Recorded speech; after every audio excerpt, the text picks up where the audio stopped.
And you also had the National Police Commission. Yes, yes. I'm the Kumusta chairman. po yung inyong meeting with the three named generals who are active in the service tungkol po sa pagkakasangkot nila sa drugs, sir? Oh, well, naging emotional po sila. We understand, no? Kasi involved sila, hindi lang sila, kung hindi pamilya nila, mga anak nila.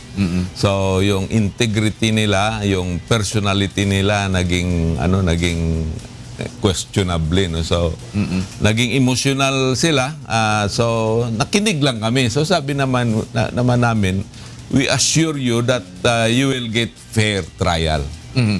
But I suppose, being the alter ego po of the President, you believe that the President, meron hong sapat na hawak na ebidensya para bagbanggitin niya mga pangalan na ito in public. Tama po ba yun, sir? Kahapon may meeting kami ni President Duterte. Sabi niya, mayor pa lang ako, naririnig ko na sila eh. Yes. Naririnig ko na ito eh. So sabi niya, may sapat na ebidensya siya. Yun ang binabalidate namin ngayon. Ang mga evidences against them. Sir, ito ang isa sa mga pangamba ng mga nasa kabilang panig naman. Kung magkakaroon ba sila ng fair na kumbaga trial dito sa National Police Commission. Ipinapasok po ngayon yung pagkakaroon daw ng independent body naman na mag-i-investigate dito na hindi under ng NAPOLCOM. What's your comment on that, sir? We are studying that, no, yung independent body. So of course, kami naman sa NAPOLCOM, sa tingin ko naman yung mga members ng komisyon, wala naman kaming kinikilingan, wala kaming ginaano. Pero kung if there is need for an independent body, well, we will allow that. No?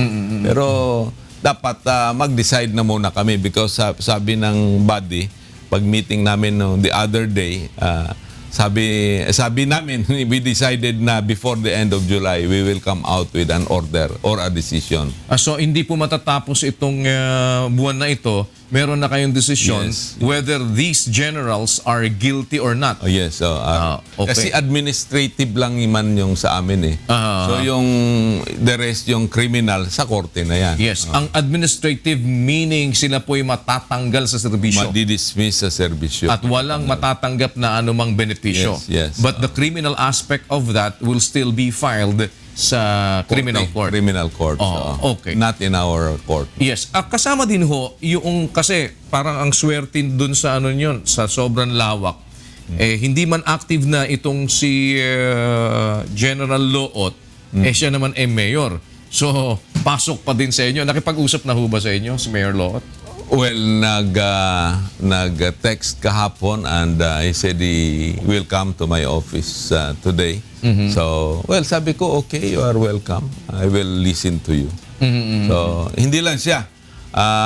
Lalo na baka by next week si President will come out with a list of local officials. And you already have those list of local officials, sir? He has his own list. We have our own list, DILG, So kayo ho ba ang nagpipid ng mga list na yan sa Presidente? Siya may listahan. Alam mo, malawak din yung intelligence network niya eh. So he has many sources. Okay. Kami, sources namin, of course, yung sa PNP at saka DILG, na mga regional directors natin. So,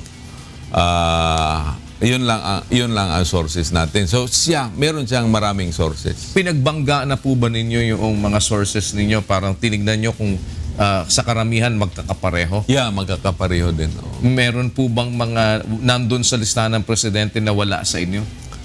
Hindi pa namin kasi we are coming up with the final list sa DILG. Before the 20th of this month, we will come out with the final list. Kasi ngayon, it's increasing day by day, yung mga listahan. And all of these names will still be publicly announced. Ganun po ba? Tingnan namin kung what is right, what is wise to do. Actually, we are praying for wisdom what to do with this list. Kasi lumalabas ngayon, parang binulabog talaga sila.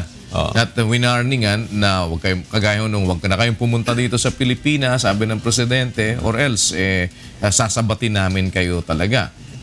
So dito ko na lang nakita ang isang presidente ay I've been with several presidents before, no? Yes. Kasi I'm about to be 69 years old.